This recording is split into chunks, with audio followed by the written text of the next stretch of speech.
선교단체에서 선교사로 파송을 받는 두 분이 있었습니다. 이제 선교사 나가게 되면 그래도 뒤에서 후방에서 지원해주는 선교 후원도 필요하지 않습니까? 근데 한 선교단체에서는 이렇게 가르칩니다. 하나님이 다 하시기 때문에 믿음으로 나가면 된다. 이렇게 가르치는 선교단체가 있고요.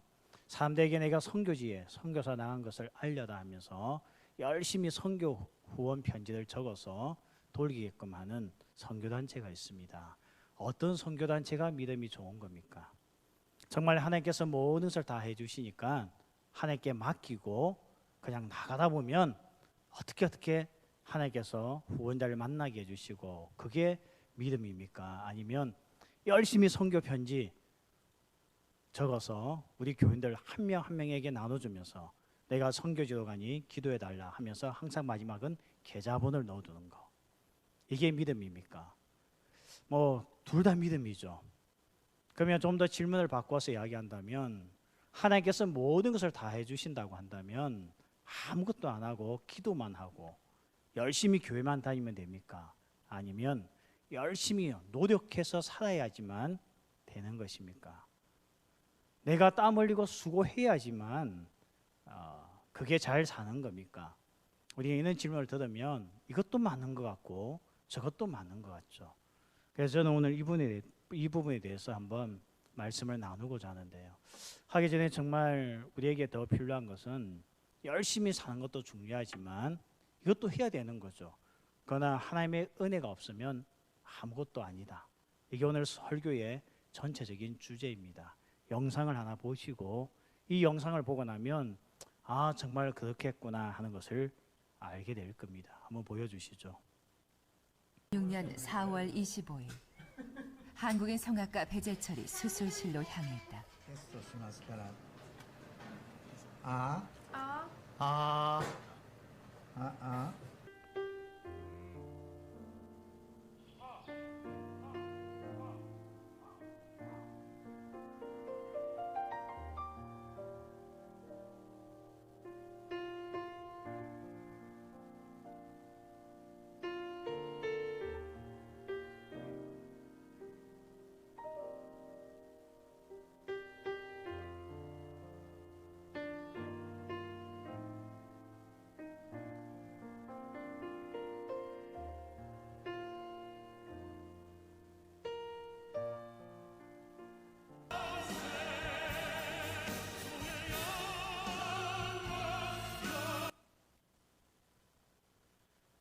예, 배재철 집사님 지금 현재 한양대 음대 교수로서 그렇게 학생들을 지도하고 있는데요. 이분의 일대기가 더 테너라고 하는 영화로서 우리나라에 소개되기도 했습니다. 참 열심히 살아왔습니다. 세계적인 오페라 가수의 꿈을 가지고 이탈리아와 독일의 유학까지 가서 정말 한국에 있는 테너 가수가 있을 만큼 그의 실력은 정말 일치월장하면서 세계적인 가수가 되고 있었지만 어느 날 우연히 발견된 암 때문에 결국 가수의 꿈을 접고요. 굉장히 어려운 힘든 시간을 보내다가 지금 현재 한양대학교 음대 교수로서 이제 후학들을 키우고 있습니다. 참 그런 것 같죠. 열심히 했고 노력했고 그리고 실력도 쌓았고 그런데 뜻하지 않은 것으로서 그가 가고자 하는 길이 막혔을 때 그런 절망감은 우리 인생 가운데서도 너무나 많이 있습니다. 이걸 누가 알았는가 하면 야곱이 알았다는 겁니다. 인생은 열심히만 산다 해서 모든 문제가 해결되는 게 아니구나. 아무리 우리가 열심히 달려도 정말 하나님의 은혜와 하나님의 복이 없으면 우리 인생은 아무것도 아니구나. 이걸 알았던 야곱은요, 오늘 그의 자녀들, 아들들 12명을 불러놓고 그들의 미래에 대해서 하나님의 성령의 감동하신 가운데 예언을 하면서 특별히 요셉에게는 축복한 내용이 우리가 오늘 읽었던 본문의 내용입니다. 하나님의 은혜 없이는 살 수 없다. 하나님께서 주시는 복이 없으면 아무것도 할 수 없다. 이걸 알았던 야곱이 그의 아들 요셉에게 축복하고 있다는 겁니다. 복을 기원하고 있다는 거죠. 오늘 야곱이 볼 때에 요셉의 인생에, 아니 오늘 우리 그리스도인의 삶에 이 세 가지 은혜와 복은 반드시 있어야 되겠구나. 어떻게 보면 그의 인생을 마무리 지으면서 많은 역경을 겪으면서 그리고 풍성한 하나님의 은혜를 누리면서 야곱이요, 그의 아들에게 이 세 가지만큼의 복, 이 세 가지만큼의 하나님의 은혜는 반드시 필요하겠구나 하고 오늘 요셉에게 남긴 메시지입니다. 굉장히 의미가 있는 말씀이죠. 오늘 이 세 가지의 복, 이 하나님의 은혜, 오늘 이 자리에 있는 우리 모든 성도들에게도 동일하게 임할 줄 믿습니다. 먼저 첫 번째, 그가 오늘 22절에서 이렇게 말씀합니다. 요셉은 무성한 가지 곧 샘 곁에 무성한 가지라. 그 가지가 담을 넘었도다. 먼저 그가 오늘 요셉에게 축복하고 있는 내용이 무언가 하면 무성한 가지가 되라는 겁니다. 여러분, 가지가 되었다고 한다면 당연히 무성해야죠. 남들이 볼 때에 이 나무는 가망이 없겠구나, 가지에 보니까 무성함이 없다고 한다면 무슨 의미가 있겠습니까? 근데 모두가 무성해지고 싶다 하지만 가지가 무성해지기 위해서는 중요한 게 한 가지가 있죠. 그게 뭔가 하면 오늘 22절에 나와 있듯이 샘 곁에 있어야 한다는 것입니다. 샘 곁에 있지 아니하면 가지는 무성해질 수가 없고, 무성한 가지로서 시작했다 할지라도 샘 곁에 있지 아니하면 조만간에 모든 것, 그의 무성함은 낙엽으로 변하고 떨어져 앙상한 가지가 될 수밖에 없을 겁니다.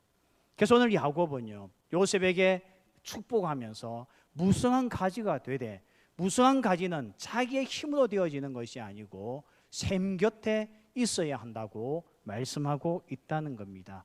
결국은 우리에게 필요한 은혜가 무엇입니까? 우리 인생에 샘이 있어야 된다는 거예요.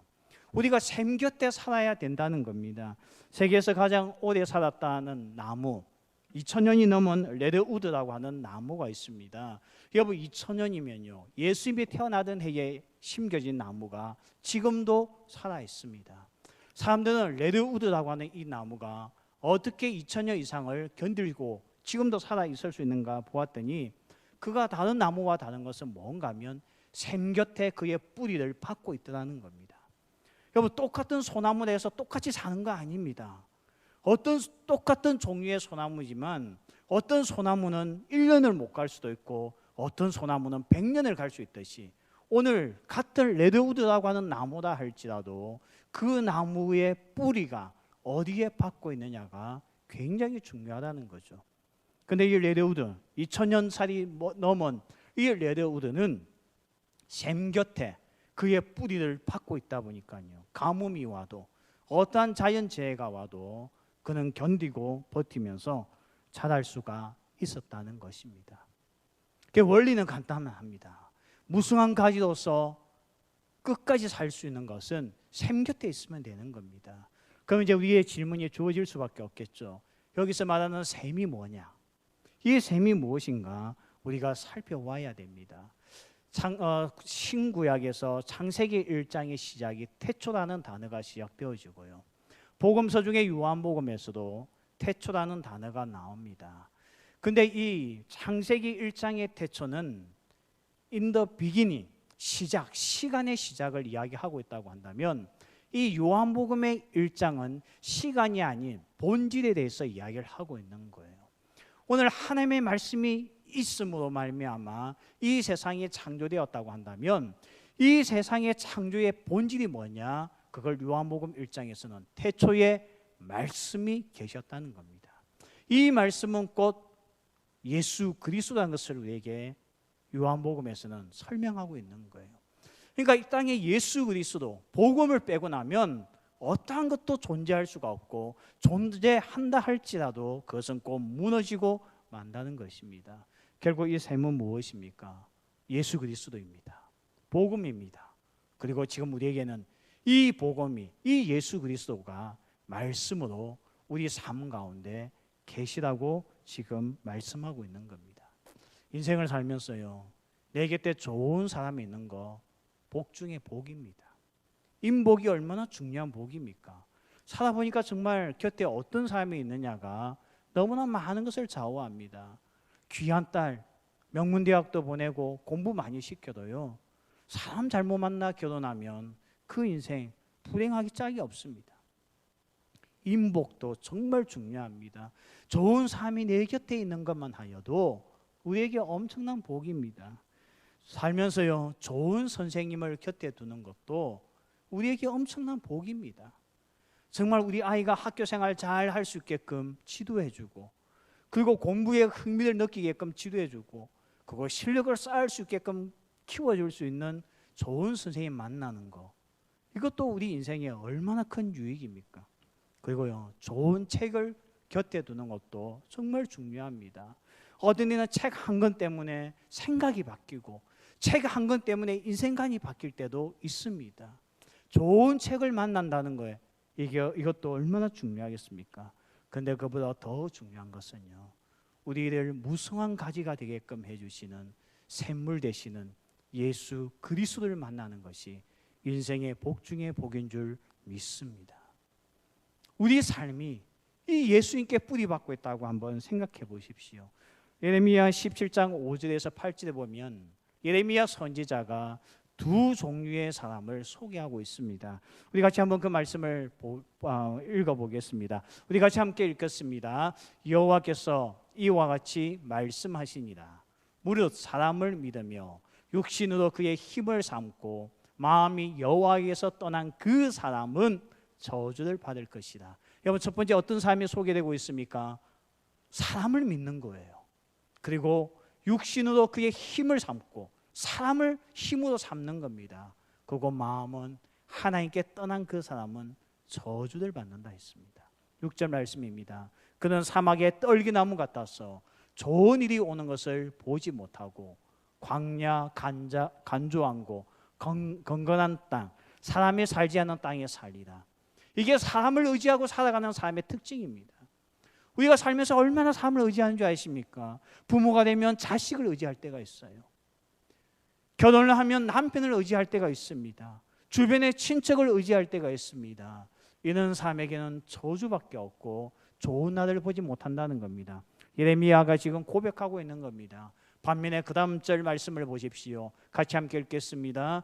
그러나 여호와를 의지하며 여호와를 의뢰하는 그 사람은 복을 받을 것이다. 8절 띄워주시겠습니까? 이렇게 해서 우리가 8절 같이 읽겠습니다. 그는 물가에 심어진 나무가 그 뿌리를 강건에 뻗치고 더위가 올지라도 두려워하지 아니하며 그 잎이 청청하며 가무는 해에도 걱정이 없고 결실이 그치지 아니함 같으리라. 여러분, 이 두 종류의 사람을 예레미야가 소개하고 있는 거예요. 어떤 삶이 복된 인생입니까? 어떤 삶이 무성한 가지가 될 수 있겠습니까? 사람을 의지하는 삶이겠습니까? 하나님을 예배하며 의지하는 삶이겠습니까? 오늘 우리에게 후자에 대해서 이야기를 하면서 오늘 복받은 인생, 하나님의 은혜를 누리는 삶이 뭔가 하면 내 인생에 내가 하나님을 만났고 그 예수님을 오늘도 샘으로 여기고 목마르지 않은 생수를 먹고 마실 수 있는 복을 우리에게 주셨다는 것입니다. 이 복이 오늘 우리 가정과 우리 자녀와 우리 주변의 모든 사람들에게 흘러넘칠 줄 믿습니다. 두 번째, 오늘 우리가 누려야 될 복이 무엇인가? 우리가 반드시 가져야 될 은혜가 무엇인가? 오늘 23절 이렇게 말씀하고 있습니다. 활 쏘는 자가 그들 학대하며 적개심을 가지고 그들 쏘았으나 요셉의 활은 도리어 굳세며 그의 발은 힘이 있으니 이는 야곱의 전능자 이스라엘의 반석이 목자의 손을 힘입습니다. 두 번째, 우리가 가져야 될 복이 무엇이냐? 우리가 하나님께 받아야 될 은혜가 무엇인가 하면 그것은 오늘도 우리를 보호하시는 하나님의 보호하심이 있는 삶이라고 말씀하고 있습니다. 요셉 인생에 어떤 삶이 있었습니까? 23절에 보니까 활을 쏘는 자가 있는 거예요. 이 활을 쏜다는 말은 무슨 말인가 하면 힘이 센 사람을 이야기합니다. 고대나 지금도 마찬가지지만 활은 힘이 없으면 쏠 수가 없습니다. 이번에 올림픽 때 보니까 우리 40대 되는 나이 제일 많은 선수가 나와서 단체전에서 금메달을 땄던 남자 선수가 있죠. 보니까 연습을 하면서 어깨의 모든 근육, 이 어깨에 있는 인대가 다 끊어졌다고 하더라고요. 얼마나 활을 당기는 게 힘든 줄 아십니까? 그러니까 오늘 활을 쏘는 자가 요셉에게 있었다는 것은 그에게 감당하기 힘든 사람이 곁에 있었다는 거예요. 근데 보니까 그 활 쏘는 자가 어떻게 했습니까? 학대했습니다. 그거 어떻게 했습니까? 적개심을 가지고 쏠까 말까 위협한 것이 아니고 쏘았다는 겁니다. 그러면 요셉은 망해야죠. 요셉의 인생은 끝장나야죠. 그런데 오늘 24절에 보니까요, 도리어 굳세며 그의 팔은 힘이 있었다는 거예요. 이게 어떻게 가능합니까? 힘센 자가 활을 쏘고 그리고 적개심을 가지고 활을 쏘고 학대를 했으면 망해야죠. 끝나야죠. 그런데 요셉이요, 도리어 굳세고 도리어 그의 팔에 힘이 있었다는 겁니다. 그 이유가 24절에 어떻게 나왔습니까? 이는 왜냐하면 야곱의 전능자 이스라엘의 반석인 목자의 손을 힘입었기 때문이라고 말씀합니다. 오늘 우리가 두 번째 받아야 될 은혜가 무엇인 줄 아십니까? 바로 오늘 하나님의 보호하심, 전능자 이스라엘의 반석 대신 목자의 손. 오늘도 우리가 하나님의 손을 의지하고 살아가고 그 보호하심이 있어야 되는 줄 믿습니다. 야곱도 마찬가지고요, 요셉도 마찬가지고요, 이런 하나님을 경험했습니다. 정말 요셉은 정신적으로 그리고 물리적으로도 얼마나 많은 어려움을 당했습니까? 아니, 그들 죽이기 위해서 적개심을 가지고 그들 구덩이에 던져버렸던 형들도 있습니다. 하지만 그는 살았습니다. 더욱더 굳세게 힘을 가진 자가 되었습니다. 왜요? 이를 악물고 정신을 차리고 정말 힘을 다해서 공부했기 때문이 아닙니다. 그에게는 전능자의 보호가 있었기 때문입니다. 우리 인생에도 왜 위기가 없습니까? 일제시대와 6.25 때만 하여도 나라의 위기가 있었습니다. 97년도에는 IMF라는 것을 통해서 한국에 경제적인 위기가 있었습니다. 정말 부산역만 나가보아도요, 얼마나 많은 우리 가장들이 인생에 대한 낙심을 가지고 노숙자 생활을 했는지 모릅니다. 그때 제가 총신대학원을 다니고 있을 때였는데요, 서울역과 부산역을 내리기가 무서울 만큼 너무나 많은 사람들이 그 역진에 들어와 정말 라면 박스 하나 의지하고요, 좌절의 시간을 보냈던 적이 있었습니다. 그런 경제적 위기도 있었고요, 이제 코로나 시대에 와서 우리는 마스크 하나에 내 생명의 위협을 지켜나가고 있는 이런 상황까지 왔습니다. 그러나 기억하십시오, 망하지 않습니다. 기억하십시오, 우리는 이것으로 끝나지 않습니다. 우리에게는 하나님의 보호하심이 있기 때문입니다. 아프가니스탄을 보십시오. 미국이 주둔하다가 그것을 떠나고 나자 지금은 지옥과 같은 곳이 되었습니다. 우리가 매스컴을 듣고 있을 때마다 너무나 안타깝지 않습니까? 그런데 그럴 때마다 사람들이 이야기합니다. 왜 미국은 철수했느냐? 왜 미군을 철수시켰느냐? 이렇게 이야기하는데 저는 궁금했습니다. 왜 미군을 철수시켰는가? 제가 이렇게 신문 자료를 찾아보니까요, 미군이 아프가니스탄에 20년을 주둔을 했더라고요. 그 나라를 보호하기 위해서. 그런데 1년에 들어가는 이 경제적인 이 군인이 주둔을 하면 돈이 들어갈 거 아니겠습니까? 그 돈이 얼마인가 봤더니 1년에 1조 달러입니다. 1년입니다. 그럼 이걸 우리 한국 돈 환산을 해봤더니 1170조 원이 1년에 아프가니스탄을 보호하기 위해서 들어가는 겁니다. 그리고 미군 숫자가 1년에 최소 12만 명의 군인을 유지시켜야 됩니다. 우리나라도 지금 60만 명 군인이 안 되거든요. 그러면 12만 명이면 이거 적은 숫자가 아닙니다. 20년을 이걸 해오고 나니까 미국 경제가 힘들어지는 거예요. 그래서 계속 미국의 대통령들마다 철수하겠다 하더니 결국 철수하고 나자 이런 엄청난 지옥과 같은 세상이 아프가니스탄에 왔습니다. 그런데요, 우리 하나님은 보호하시겠다는 약속의 유효기간이 언제까지인 줄 아십니까? 세상 끝날까지입니다. 정말 그렇게 놓고 보니 하나님께서 나 같은 한 사람을 보호하시는데도요, 너무나 많은 돈을 쓰시는 거예요. 먹이시죠, 입히시죠, 그리고 살 집을 주셨죠. 이는 모든 이 세상에서 날 보호하기 위한 것들 다 하나님의 공급하심 때문입니다. 하나님은 우리를 포기하신 적이 없는 거예요. 그리고 지금도 그분은 당신의 인격을 걸고 우리에게 약속합니다. 아무리 세계 최강국이다 하는 미국도, 최고의 경제력을 가졌다는 미국도 20년 지나니 적게 주저앉아 버리고 마는데, 우리 하나님은 세상 끝날까지 보호하시겠다는 겁니다. 이는 보호자를 만났다는 거, 우리 인생 복 받은 거 아닙니까? 이는 보호자가 내 곁에 있다는 거, 우리는 엄청난 은혜를 누리고 있지 않습니까? 오늘 야곱은요, 요셉과 그의 후손들이 이 복을 놓쳐버리지 않기를 오늘 기도하고 있고 그것을 기원하고 있다는 겁니다. 그런데 예레미야 때에 사람들이 이 하나님을 등졌다는 거예요. 등진 결과가 무엇입니까? 그들의 삶은 아프가니스탄의 고통만큼이나 그들에게 다가왔다는 것입니다.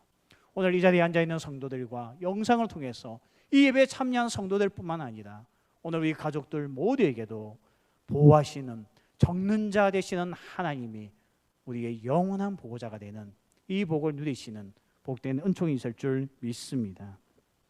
마지막 우리가 살펴보아야 할 것은요, 오늘 25절, 26절에서 이렇게 이야기합니다. 요셉이 받을 복이 무엇이냐? 오늘 보면 25절에 보면 하늘의 복이라고 이야기하죠. 위로부터는 하늘의 복과 아래도 깊은 샘의 복과 젖먹이는 복과 태의 복이로다. 26절에는 영원한 상과 같은 복을 주시겠다고 말씀하고 있습니다. 또 26절 하반절 그 형제주 뛰어난 자의 정수리로 돌아오리로다. 한마디로 이야기하면 뭡니까? 요셉이 받을 복은 엄청난 복이고 최고의 복이었다는 거예요. 이게 하나님이 주시는 복입니다. 하늘에 속한 신령한 복을 우리에게 주시고요, 땅에서는 또한 이 땅에 필요한 복도 주시는 분이 하나님이십니다. 오늘 이 복을 이야기하면서 22절에 그 가지가 담을 넘었다는 겁니다. 여기에 세상이 추구하는 복과 하나님께서 우리에게 주시는 복의 차이점이 여기에 있습니다. 여러분, 모든 종교마다 복을 기원합니다. 불교도요, 복을 기원하고요, 우리가 알지 못하는, 이름도 잘 알지 못하는 종교 모두가 다 복을 기원합니다. 복 받는 걸 싫어하는 사람이 세상에 아무도 없습니다. 다 복 받기를 원하고 복을 구하고 있습니다. 그런데 우리가 받는 복, 사람들은 이 복을 구하는 것도 다 똑같습니다. 꼬리가 될지언정 머리가 되라는 거 다 우리가 가지고 있는 마음입니다. 이왕 복 받을 것 최고의 복을 받고 싶어하는 게 우리의 심정이고, 사실 부모라면 그런 복도 주고 싶을 겁니다. 그런데 하나님의 차별성이 어디에 있냐? 여기입니다. 이 복을 가지고 호의호식하라는 것이 아니고 담을 넘는 가지가 되라는 것입니다. 다른 말로 이야기하면 이웃에 영향을 미치는 삶을 살아가라는 것입니다. 이게 교회입니다. 교회는요, 잘 먹고 잘 살기 위해서 모인 곳이 아닙니다. 건강을 되찾기 위해서 모인 곳이 교회 아닙니다. 여러분, 건강해지고 싶습니까? 아침에 일찍 일어나서 운동하십시오. 식단을 잘 조절하십시오. 잠을 충분히 주무시길 바랍니다. 사업에 성공하기 위해서 교회에 나왔습니까? 안 나와도 성공하는 사람들 있고요, 성공할 수도 있습니다. 교회는 그런 것 때문에 모인 것이 아닙니다. 오늘 교회에 모인 이유가 무엇입니까? 우리가 담을 넘는 가지의 사명을 감당하기 위해서 오늘 우리에게 교회를 주셨다는 겁니다. 평생 자기 집안의 담을 뛰어넘지 못하는 사람들이 있습니다. 내 가족, 내 자식만 보고 살다가 끝나는 인생도 있습니다. 그런데 교회는요, 절대 그렇게 해서는 안 된다는 것입니다. 쉽게 말하면 오늘 야곱이 요셉에게 준 이 기도문, 그에게 주었던 축복은 비전입니다. 어떤 비전입니까? 이 엄청난 하나님의 복과 하나님의 보호하심을 가지고 담을 넘는 가지가 되라는 겁니다. 세상에 영향을 끼치는 삶, 그런 삶을 살아가라는 겁니다. 그래서 교회는요, 내 교회가 있을 수가 없는 거예요. 교회는 이 세상에 있는 교회입니다. 이 세상을 위하여 존재하는 것이 교회입니다. 이웃을 위하여 존재하는 것이 교회입니다. 이 담을 넘는 가지가 되는 거, 이 믿음을 가지고 이 비전을 오늘 우리에게 가지라고 말씀하고 있습니다. 역대상 28장을 묵상을 해보면요, 이 역대상 28장은 다윗이 그의 아들 솔로몬을 불러놓고 그에게 마지막 당부하는 말씀이 역대상 28장에 나옵니다. 참 그런 거 보면 우리의 믿음의 선배들이 임종을 앞두고 그 후손들에게 전달하는 내용들이 다 의미가 있는데요. 오늘은 우리가 야곱을 살펴보았다면 다윗이 이 솔로몬에게 당부한 것이 있고요. 그에게 건네준 게 있습니다. 여러분, 자녀에게 무엇을 건네주고 떠날 예정입니까? 땅 문수를 건네주길 원합니까? 주식을 건네주길 원합니까? 다윗은 뭐니까요, 솔로몬에게 뜻밖의 것을 건네더라고요. 역대상 28장 11절 12절 궁금해하실 것 같아서 우리 같이 한번 읽어봅시다. 자, 시작. 다윗이 성전의 복도와 그 집들과 그 곡간과 다락과 골방과 속죄소의 설계도를 그의 아들 솔로몬에게 주고 12절 또 그가 영감으로 받은 모든 것 곧 여호와의 성전의 뜰과 사면의 모든 방과 하나님의 성전 곡간과 성물 곡간에 무엇을 줬다고요? 설계도를 줬다는 거예요. 제가 이걸 상상을 해보았습니다. 다윗이요, 이제 임종을 앞두고 솔로몬을 부른 거예요. 그래서 그에게 뭔가를 건네주는입니다. 그 종이가 무엇일까 보았더니 설계도예요. 설계도. 무슨 설계도인가 펼쳐보았더니 성전을 어떻게 지을 것인가에 대한 성전 설계도인 거예요. 성전은 무엇을 이야기합니까? 성전은 다윗의 비전입니다. 다윗은 왕국을 만들고 싶어 하지 않았습니다. 다윗은 제국을 만들고 싶어 하지 않았습니다. 다윗이 만들고자 했던 것은 예배하는 왕국이었습니다. 다윗은요, 그가 죽을 때에 기념 사업을 부탁하지도 않았습니다. 이 아버지가 얼마나 큰 일을 했냐, 날 위해서 기념 사업을 준비했으면 좋겠다. 이 아버지가 얼마나 큰 일을 했냐, 나를 위해서 기념 동상이라도 하나 만들어줬으면 좋겠다. 그는 설계도 넘기지 않았습니다. 그가 넘긴 것은 예배하는 공동체, 예배하는 나라, 하나님의 나라가 그 유지되기 위해서 그는 성전의 설계도를 넘겼다는 겁니다. 그러면 야곱은요, 요셉에게 무엇을 넘겼습니까? 엄청난 이 복을 가지고 담을 넘는 무성한 가지가 되라고 하면서 담장을 넘어가는 삶을 살라고 하셨습니다. 그러면요, 야곱의 유언 중요하죠. 다윗 같은 위대한 삶의 유언 정말 의미가 있습니다. 그러면 우리 예수님의 마지막 당부는 무엇입니까? 다윗보다 더 크신 예수님이 우리에게 주신 당부는 더 큰 거잖아요. 오늘 다윗은 솔로몬에게 당부했고 야곱은 요셉에게 당부했다고 한다면 우리가 사랑하는 그 예수님은 나에게 직접 당부하셨습니다. 무엇을 당부하셨습니까? 땅끝까지 이 복음을 전할 것을 우리에게 당부하셨습니다. 땅끝은 무엇입니까? 유대를 넘어가라는 겁니다. 사마리아를 넘어가라는 겁니다. 이 담장을 넘어가서 예수 그리스도의 이 복된 말씀, 복음, 생명의 말씀, 축복의 말씀을 이 땅 가운데 나누며 살아가라는 것입니다. 이게 오늘 우리에게 주신 복입니다. 우리가 이 은혜를 가지고 있는 거예요. 근데 우리가 이웃과 인상 쓰며 살면 안 되잖아요. 우리가 믿지 않는 일가 친척들과 원수지가 맺으면 안 되잖아요. 돈 문제 때문에, 어떠한 말 한마디 때문에 우리가 담을 쌓았어야 되겠습니까?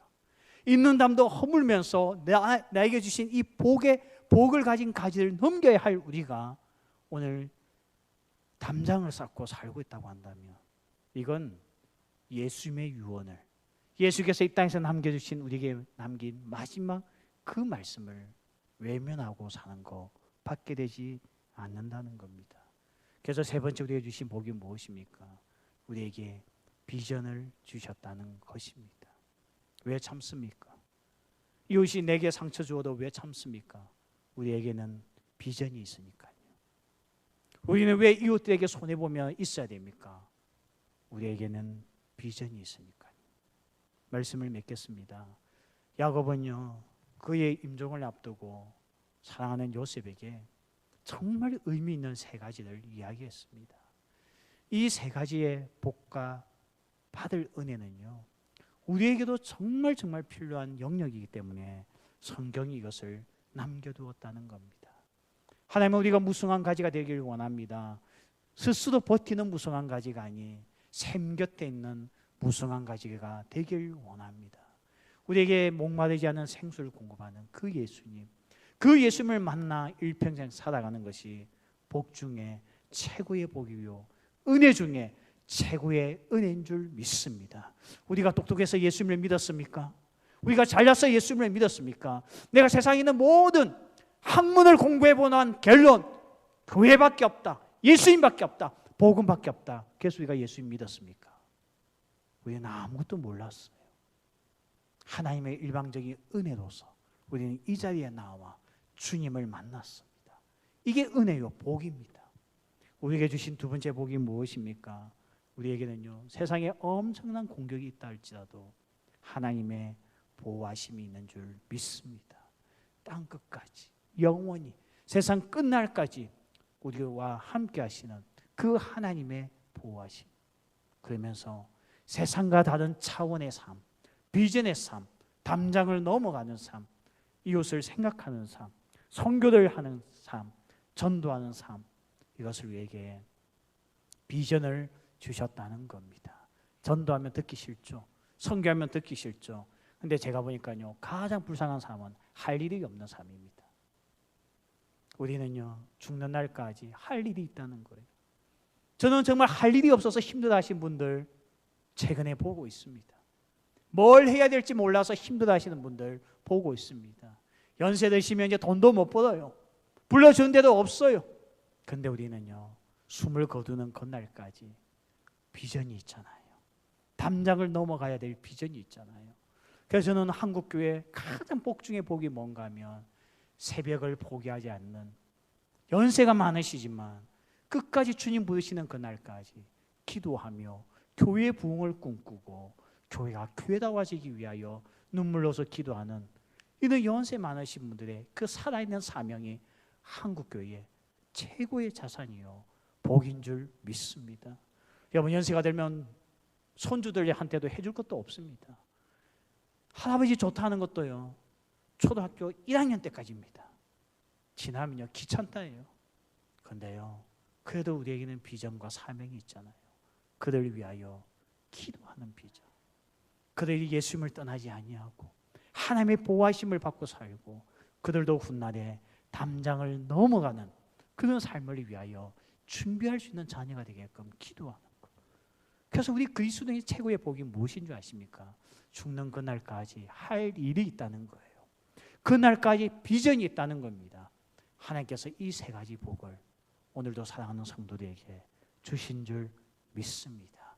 우리 같이 한번 찬양하면서 이런 세 가지 복을 우리에게 주셨고 은혜를 주셨는데 이것을 누리며 살며 이것을 실천하며 살아가는 자 되게 하소서. 우리 같이 한번 기도하는 시간 가지겠습니다.